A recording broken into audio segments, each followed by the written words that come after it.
Danny Caverly here, Director of Instruction at Willow Bend on Cape Cod. We're in my home in New Smyrna Beach, Florida, and have been pretty much sequestered here for the past 20 days. Kind of itching to go play golf. My clubs are right over there. They're kind of talking to me every day, like, when are we going to go? Well, we're going to go when the health officials say it's safer to go. This is our second part of an 8-part series to get us ready for playing June 1st. And we did last week our putting tip, and now we're doing chipping.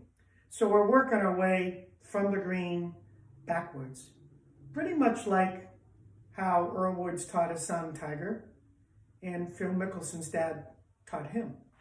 So, chipping 101. We have graphics today, by the way.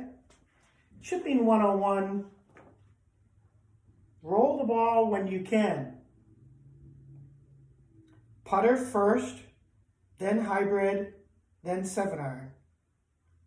Only use loft when you have to, if you're pitching over a bunker or something. Down in 3 is our goal. It's pretty frustrating when I see my students hit 2 or 3 good shots close to the green and they walk away with a 6 or a 7 because their chipping and pitching skills are not what they should be. So let's talk about the club selection first.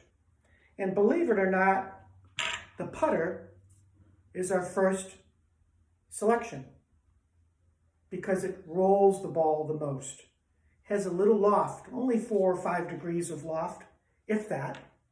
And one of the things, if you do use your putter, that I think is helpful, do your putting grip, whatever that is, but grip down in just about an inch when you're off the green, because that'll hover the club head a little bit above the longer grass, so it won't get snagged as much.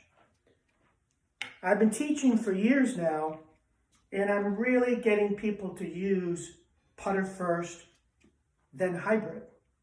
And the hybrid is perfectly designed to be used from off the green to chip with. This is an awesome hybrid I just got from Callaway. It's 17 degrees. So there's more mistakes in this than the 4 degree because it's got a little bit more loft to it. But from chipping, assume your putting grip, whatever that is, and you can still use your putting stroke without any hands or wrist. And the advantage of this over the putter is it lofts it a little bit more than the putter. Whereas if you hit a putter, it's going up in the air a little bit with the 4 degrees, but then the grass is slowing it down. So, putter first, hybrid. If you can hit the ground where the ball is every time, we want to go to a 7-iron. Beautiful little club, gets a lot of roll.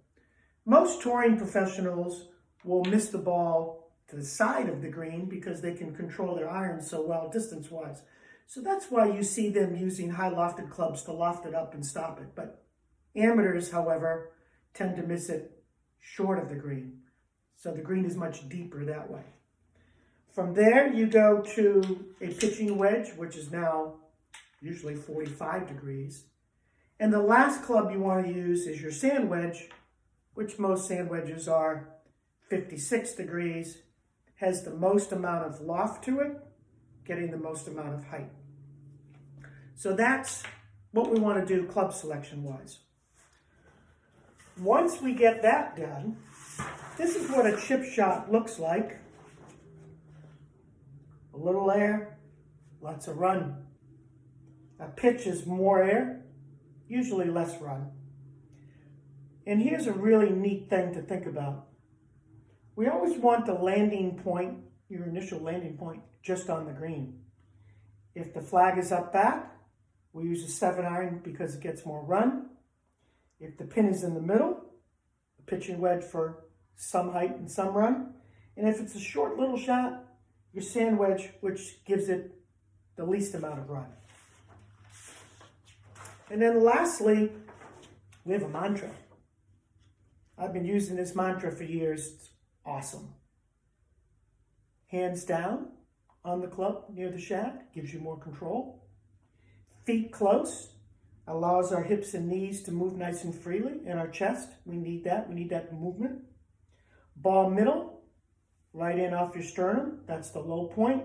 We're going to hit ball and ground at the same time, hopefully. Brush the Y. I'll show you what that means. Note, if your ball goes crooked, you are overusing your hands and your wrist. Simple as that.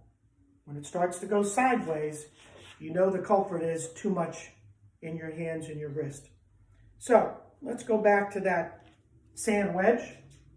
Hands down, feet close, ball middle. And the Y is the description of the club shaft and your arms all the way up to your shoulders. It's a lowercase y.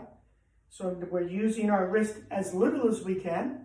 And as we get into pitching, we're going to use them more because the swing gets longer. Okay? Brushing the Y where the ball is. At the end of the swing, that Y should still be intact. If it isn't, that tells you your hands and wrists are doing too much. So, find a carpet, get some balls out, and let's hit some little chip shots. And it's very helpful if you're on the second floor that your neighbor downstairs doesn't hear very well, because this is going to make some sound. Okay, so here we go. Hands down, feet close, ball middle, brush the Y. And if it hits that seam in between the tile, it's going to kick it all over the place. You didn't do that. That's the seam. Let's see if I can try that one more time. Hands down, feet close, ball middle, brush the Y, and very nice. And you can see if I turn this way that my Y is still intact, my chest has moved, my knees have moved a little bit, and my head. Don't try to keep your head down too long. That really stifles the amount that your body can move through. Hopefully this helps. I really enjoy doing these for you, trying to get us ready when we can all be safe and go out there and play golf again. So, thank you for coming. Thank you for viewing.